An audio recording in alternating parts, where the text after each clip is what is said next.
And John said, there was a great multitude that no one could count, from every nation, from all tribes and peoples and languages, standing before the throne and before the Lamb.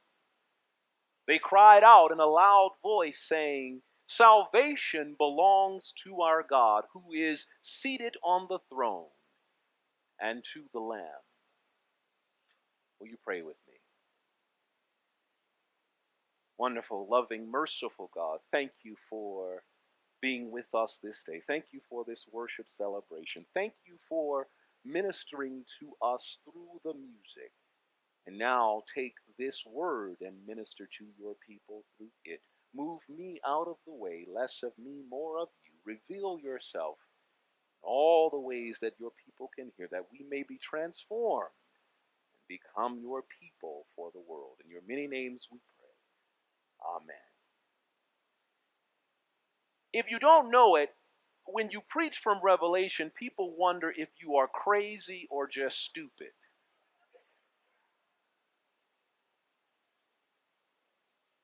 And that we are in Eastertide, people also will wonder, why on earth will you even take yourself away from the Gospels, which during Easter give you all that you need to talk about resurrection? Well, that's only because I think if you think that way, it's because you have concluded that Revelation, and I'm going to say concluded mistakenly, and I know why, because churches have really screwed up Revelation. But the reason is because in Revelation we think it is all about violence and Armageddon. We think it's all about rapture and who gets killed when and why and how much blood shall we see. But in Eastertide, what we really have to wrestle with is, what does resurrection mean for us? What does it mean for the people who Jesus embraced, people on the margins, people who were so beat down? What does it mean for us that somehow Jesus escaped death? What are the implications for our lives? So, what John of Patmos is doing is telling you his vision for what it means for the people of God that Jesus escaped the tomb. What John wants to do is tell us what he sees in light of resurrection. What happens to the people who were down and the people who were up? How are their conditions reversed? And so what Revelation is all about, if you don't get anything else, what Revelation is all about is how those who have been beat down, counted out, dominated, persecuted, how all of those people on the margins were made whole by a God who is determined to be reconciled with God's creation. And so the book of Revelation is an expression of John's belief that all that the people have endured will be turned around, because what happened to Jesus on that first day of the week, what happened to Jesus is only a foretaste of what's going to happen to us. That crucifixion was not a permanent attack on Jesus, and that death is not the end of the story. So in his vision, John saw a great multitude that could not be counted, from every nation, from every tribe, from every people, from every language, including the 12 tribes of Israel, all standing before God and the Lamb, the one who was slain. And there they stand together, one body, praising and worshiping. One commentator, I love the way he said it, it was such spiritual brio. He says they were dignified and defiant.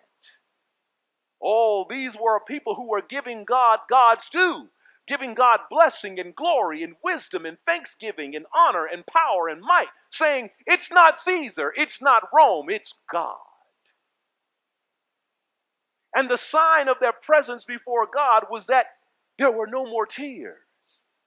There was no more hunger. There was no more pain. There was no more exposure, no more persecution.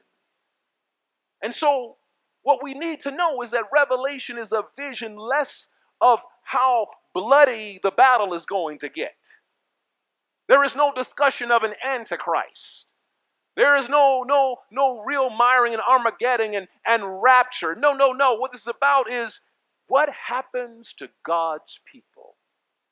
And my question for us is, how do we make this vision our vision? The same vision that John had. How do we see in our own time what John saw in his time? So let's do, you probably didn't like this in school. Let's do some visualization. I want you to I want us to sort of exercise our imagination.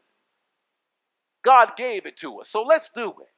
And so I'll do what my dad used to say when I got in trouble. I can show you better than I can tell you. So I want you to go with me. October 6th, 1998. The world heard the news of a gay man named Matthew Shepard who was found tied to a fence post, beaten nearly to death. And then 6 days later, Matthew Shepard died. And I noticed something because all over the country, people started coming out in vigils, and I joined thousands of others on the steps of the U.S. Capitol to mourn and to protest and to condemn the violence against LGBTQ people. We were sad. We were scared.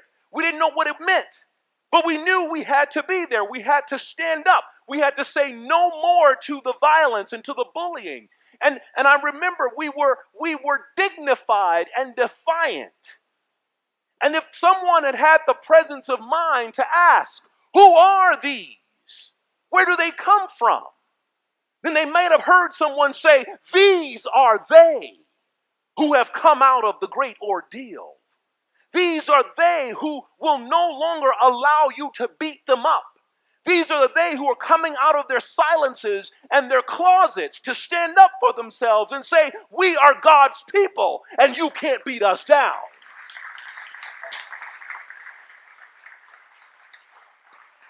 These are they who said, you may slay us, yet we will trust.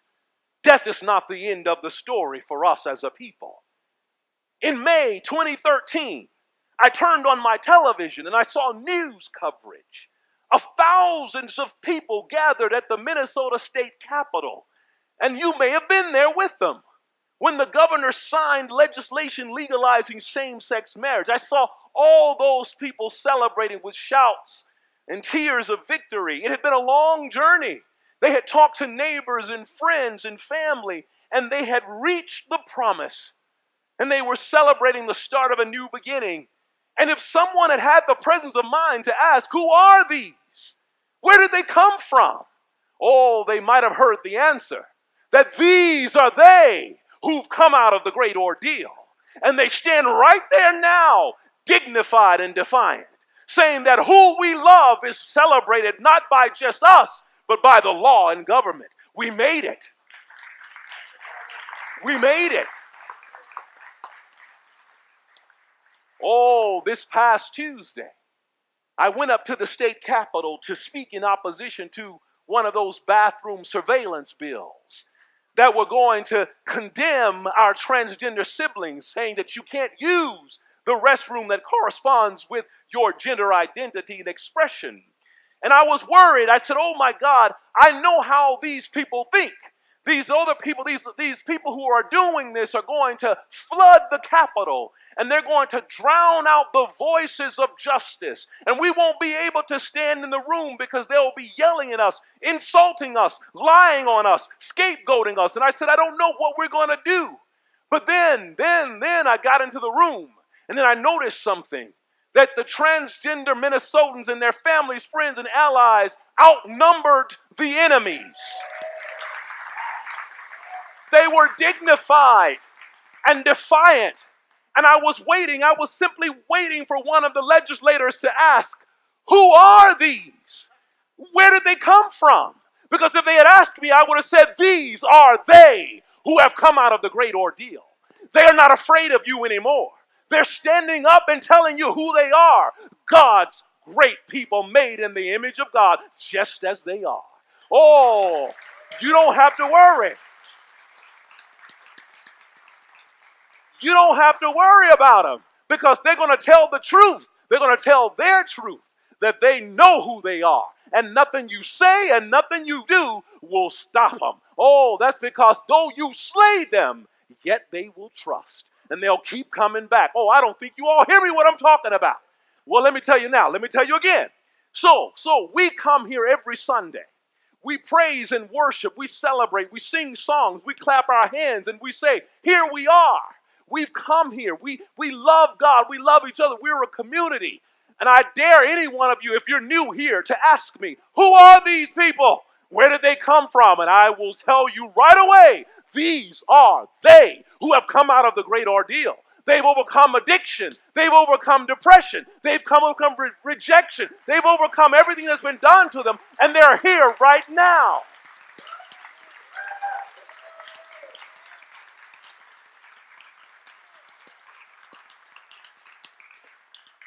Now, some of you may ask, Pastor, why are you getting so animated? Because sometimes I think we forget who we are.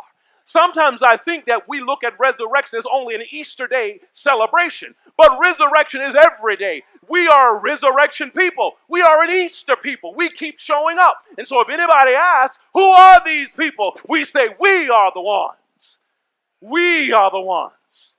We are the ones every day who are testifying to God's movement in and through our lives. We are the ones who bear witness that God is a resurrection God and we are resurrection people. We bear witness that, there is nothing that you can do to us to stop us. We are dignified and defiant, claiming our identities in God, being God's people on this earth, testifying with our bodies, scars and wounds, telling you who we are. Listen to us so you'll know. Oh, you keep wondering. You keep wondering.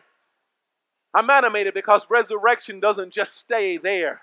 That is not just a historical event. It is a current happening right now in our lives. I could have been dead is what you hear every day. I was lost. I was out. I was counted out. But no. We are the ones. We are the ones. And the reason I'm so animated because I guarantee you this. That bathroom surveillance bill and that North Carolina bill and those religious freedom bills, they're not going to stop. But what we've got to say is we are the ones who've come out of the great ordeal. And we're not going to let you put us back there because we serve a God that believes in resurrection. We serve a God that creates resurrection. We serve a God that says, no, death is not the end of the story. You're not writing my story. God already wrote it.